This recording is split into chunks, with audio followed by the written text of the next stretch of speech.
ये आकाशवाणी रायपुर है। प्रादेशिक समाचार बुलेटिन के साथ मैं शशिकांत यादव।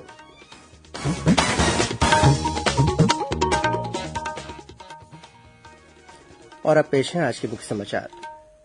मुख्यमंत्री भूपेश बघेल ने कहा कि यूक्रेन में फंसे छत्तीसगढ़ के लोगों की सुरक्षित वापसी के लिए राज्य सरकार हर स्तर पर मदद की कोशिश कर रही है। मुख्यमंत्री ने बिलासपुर में 140 करोड़ रूपये से अधिक के विकास कार्यों का किया लोकार्पण। अब दुर्ग अस्पताल में भी होगी ईएनटी और पीडियाट्रिक की पढ़ाई, डीएनबी ने दी मान्यता। और छत्तीसगढ़ माध्यमिक शिक्षा मंडल ने 10वीं और 12वीं कक्षा के नियमित विद्यार्थियों के लिए असाइनमेंट जमा करने की अनिवार्यता समाप्त की।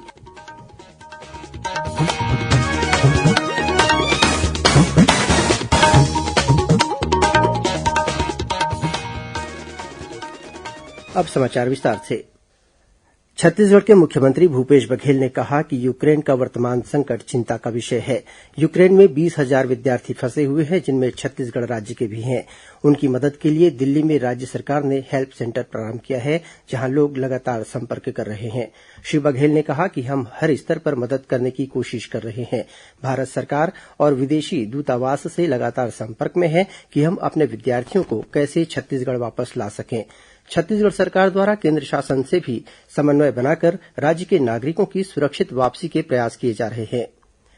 गौरतलब है कि यूक्रेन में उत्पन्न संकट को ध्यान में रखते हुए वहां प्रवासित छत्तीसगढ़ के लोगों की सहायता के लिए छत्तीसगढ़ भवन, नई दिल्ली आवासीय आयुक्त कार्यालय के संपर्क अधिकारी डॉक्टर गणेश मिश्र को नोडल अधिकारी नियुक्त किया गया है।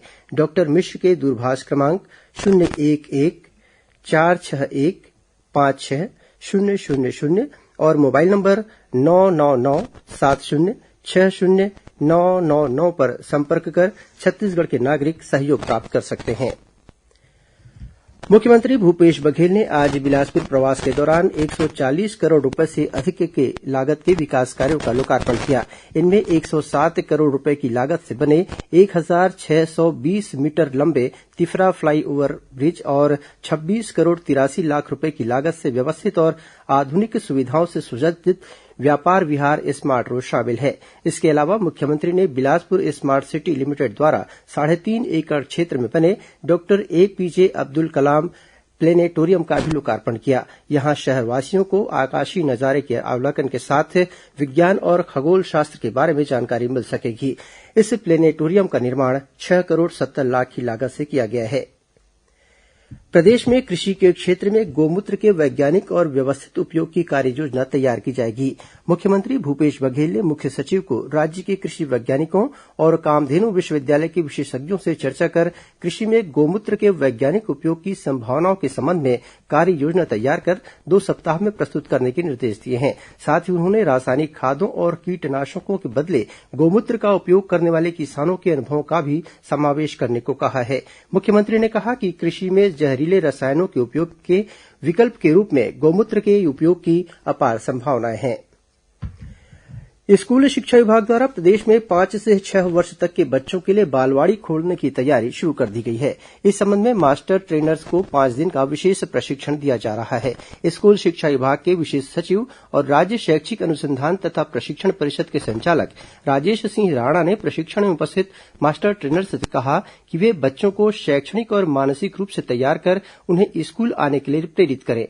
उन्होंने कहा कि बालवाड़ियों के लिए खेल और गतिविधि आधारित पाठ्यक्रम SCERT द्वारा डिजाइन किया गया है, ताकि बच्चों को खेल खेल में सिखाया जा सके। इस कार्य में नई दिल्ली के शिक्षा मॉडल में कार्य कर रहे अनुभवी शिक्षाविदों की सहायता ली जा रही है।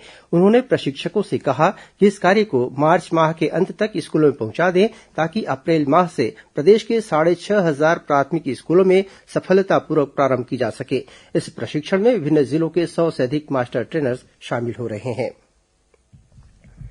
भारत निर्वाचन आयोग द्वारा मतदान के महत्व को रचनात्मकता के माध्यम से प्रदर्शित करने के लिए माई vote is my future power of one vote प्रतियोगिता का आयोजन किया जा रहा है। इसके तहत प्रश्नोत्तरी, स्लोगन, गीत, वीडियो निर्माण और पोस्टर डिजाइन प्रतियोगिताएं होंगी। प्रतियोगिता में भाग लेने के इच्छुक प्रतिभागी को पंजीयन कराना होगा। प्रविष्टियां 15 मार्च तक ईमेल पर भेजी जा सकती हैं। माध्यमिक शिक्षा मंडल की सभी मान्यता प्राप्त शालाओं में इस शैक्षणिक सत्र में अध्ययनरत 10वीं और 12वीं कक्षा के नियमित विद्यार्थियों के लिए प्रत्येक विषय के 2 असाइनमेंट जमा करने की अनिवार्यता समाप्त कर दी गई है। विद्यार्थियों को अब मंडल की आगामी मुख्य परीक्षा में शामिल होने के लिए असाइनमेंट जमा करना जरूरी नहीं है। वहीं मंडल द्वारा आयोजित बोर्ड परीक्षा के लिए स्थापित हेल्पलाइन नंबर पर विद्यार्थियों की समस्याओं का त्वरित समाधान किया जा रहा है। टोल फ्री नंबर 1800-23-34363 पर सुबह 10:30 बजे से शाम 5 बजे तक विद्यार्थी और पालकों के अलावा शिक्षक भी अपनी समस्या बताकर समाधान प्राप्त कर सकते हैं। प्रादेशिक समाचार आप आकाशवाणी रायपुर से सुन रहे हैं। छत्तीसगढ़ की खबरों से है आपका वास्ता और खबरों की विश्वसनीयता से है हमारा वास्ता। आकाशवाणी समाचार रायपुर के प्रादेशिक समाचार बुलेटिन के साथ ही हमारे समसामयिक कार्यक्रम आप रेडियो के अलावा अपने मोबाइल पर भी सुन सकते हैं। आकाशवाणी समाचार फेसबुक, ट्विटर और यूट्यूब पर भी उपलब्ध है। हमारा Facebook page Chhattisgarh news on AIR, Twitter handle CGAIR news और हमारा यूट्यूब चैनल है छत्तीसगढ़ AIR न्यूज। तो अब रेडियो के साथ ही आपके मोबाइल के जरिए भी हम पहुंच रहे हैं आप तक। छत्तीसगढ़ की हर खबर के लिए सुनते रहिए आकाशवाणी समाचार। और अब आगे बढ़ते हैं बाकी के समाचारों की ओर। Doctorate of national board DNB ने दुर्ग जिला अस्पताल को नाक कान गला ENT और शिशु रोग पीडियाट्रिक के लिए DNB कोर्स की मान्यता दे दी है। इसके साथ ही दुर्ग जिला अस्पताल DNB कोर्स के लिए मान्यता हासिल करने वाला प्रदेश का पहला संस्थान बन गया है। DNB कोर्स की मान्यता मिलने के बाद अब दुर्ग जिला अस्पताल में हर साल ENT और पीडियाट्रिक के 2-2 सीटों पर पात्र चिकित्सक पाठ्यक्रम पूरा कर सर्टिफिकेट प्राप्त कर सकेंगे। दुर्ग जिला अस्पताल में DNB कोर्स की अनुमति दिसंबर 2026 तक के लिए प्रदान की गई है। इसके लिए अस्पताल में कार्यरत ENT और पीडियाट्रिक विभाग के चिकित्सकों को फैकल्टी निर्धारित किया गया है। DNB 2 वर्षीय स्नातकोत्तर डिप्लोमा पाठ्यक्रम है। बीजापुर जिले में माओवादियों ने छत्तीसगढ़ सशस्त्र बल CAF के एक जवान की हत्या कर दी है।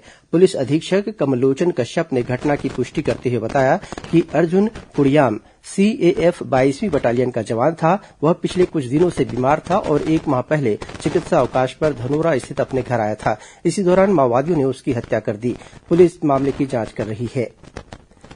केंद्रीय रिजर्व पुलिस बल CRPF द्वारा गरियाबंद जिले के नवागढ़ कैंप में सिविक एक्शन प्रोग्राम का आयोजन किया गया। कार्यक्रम के दौरान CRPF के वरिष्ठ अधिकारी IGP पुलिस अधीक्षक की उपस्थिति में राष्ट्रीय राजमार्ग पर लगाए गए वाटर फिल्टर का लोकार्पण किया गया। कार्यक्रम में बिंदानवाड़ की सरपंच, पंच और 100 से अधिक ग्रामीण शामिल हुए। इस दौरान उन्हें कंबल, साड़ी, रेडियो सहित दैनिक उपयोग की सामग्री बांटी गई। राष्ट्रीय सेवा योजना का 7 दिवसीय विशेष शिविर कल से दुर्ग जिले के अमलेश्वर स्थित श्री रामचंद्र मिशन आश्रम में किया जाएगा। 4 मार्च तक चलने वाले इस शिविर में छत्तीसगढ़ के राष्ट्रीय सेवा योजना युक्त विश्वविद्यालय के 200 स्वयंसेवक, कार्यक्रम अधिकारी और कार्यक्रम समन्वयक शामिल होंगे। शिविर का उद्घाटन उच्च शिक्षा मंत्री उमेश पटेल करेंगे। विशेष कैंप के दौरान भारत की विभिन्नता में एकता और छत्तीसगढ़ की सांस्कृतिक समृद्धता को प्रदर्शित करती हुई भव्य सांस्कृतिक रैली का आयोजन 2 मार्च को किया जाएगा। कांकेर जिले में बीती रात हुई सड़क दुर्घटना में एक व्यक्ति की मौके पर ही मौत हो गई, वहीं 4 अन्य लोग घायल हो गए। मिली जानकारी के अनुसार 4 पहिया वाहन में सवार होकर 5 लोग चारामा से जगदलपुर की ओर आ रहे थे। इसी दौरान झीपाटोला के पास विपरीत दिशा से आ रहे हाईवा ने इनके वाहन को टक्कर मार दी। इस हादसे में एक व्यक्ति की मौके पर ही मौत हो गई। गंभीर रूप से घायल 4 अन्य लोगों को चारामा के जिला अस्पताल में भर्ती कराया गया है। उधर दंतेवाड़ा बचेली मुख्य मार्ग पर भांसी के पास ट्रक की टक्कर से 2 पहिया सवार एक युवक की मौत हो गई, जबकि 3 अन्य लोग गंभीर रूप से घायल हो गए। घायलों को दंतेवाड़ा के जिला अस्पताल लाया गया है। बताया जाता है कि ये सभी लोग 2 पहिया वाहन पर सवार होकर दंतेवाड़ा जा रहे थे। राज्य में उद्यानिकी गतिविधियों के विस्तार के लिए 10 मार्च तक प्रस्ताव आमंत्रित किए गए हैं। High tech nursery, tissue culture unit, cold storage और राइपनिंग चेंबर यूनिट की स्थापना के लिए कृषि उद्यमी और संस्था आवेदन दे सकते हैं। इसके लिए यूनिट की लागत का 25 से 72% तक अनुदान दिए जाने का प्रावधान है। इस संबंध में जिला कार्यालय में पदस्थ उप संचालक, सहायक संचालक उद्यान और संचालनालय से संपर्क कर विस्तृत जानकारी प्राप्त की जा सकती है। और अब पेश है मौसम का हाल। प्रदेश में आगामी 24 घंटों के दौरान मौसम शुष्क रहने की संभावना है। मौसम से मिली जानकारी के अनुसार ऊपरी हवा का एक चक्रीय चक्रवाती घेरा पूर्वी मध्यप्रदेश और उससे लगे छत्तीसगढ़ के ऊपर स्थित है। वहीं एक द्रोणिका पूर्वी मध्यप्रदेश से नागालैंड, झारखंड, पश्चिम बंगाल और असम तक विस्तारित है। इसके असर से प्रदेश के मध्य और उत्तरी भाग में न्यूनतम तापमान में गिरावट होने की संभावना है। वहीं अधिकतम तापमान में भी मामूली कमी आ सकती है। और अब कुछ अन्य खबरें संक्षेप में।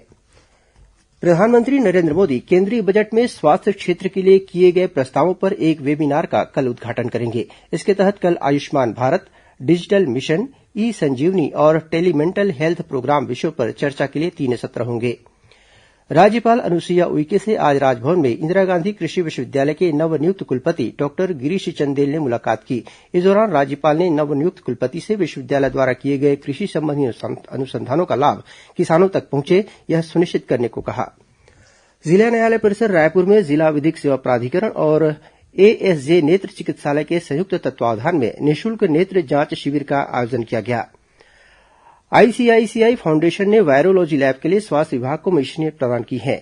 इनमें 3 RTPCR machine, 3 automated RNA extraction मशीनें और एक लेमिनार एयर फ्लो मशीन शामिल हैं। कोरिया जिले में बैकुंठपुर पुलिस ने 1,62,000 रूपये की ऑनलाइन ठगी के मामले में 3 वर्षों से फरार एक आरोपी को पश्चिम बंगाल से गिरफ्तार किया है।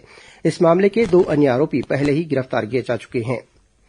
और रायपुर की सिविल लाइन पुलिस ने 10 किलो गांजा के साथ महासमुंद निवासी एक युवक को गिरफ्तार किया है। जब्त गांजे की कीमत करीब 1 लाख रूपये बताई जा रही है।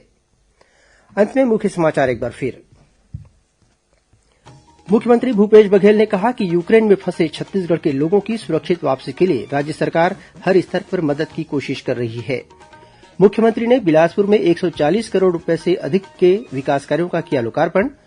अब दुर्ग अस्पताल में भी होगी ईएनटी और पीडियाट्रिक की पढ़ाई, डीएनबी ने दे मान्यता। और छत्तीसगढ़ माध्यमिक शिक्षा मंडल ने 10वीं और 12वीं कक्षा के नियमित विद्यार्थियों के लिए असाइनमेंट जमा करने की अनिवार्यता समाप्त की। इसी के साथ प्रादेशिक समाचार बुलेटिन समाप्त हुआ। नमस्कार।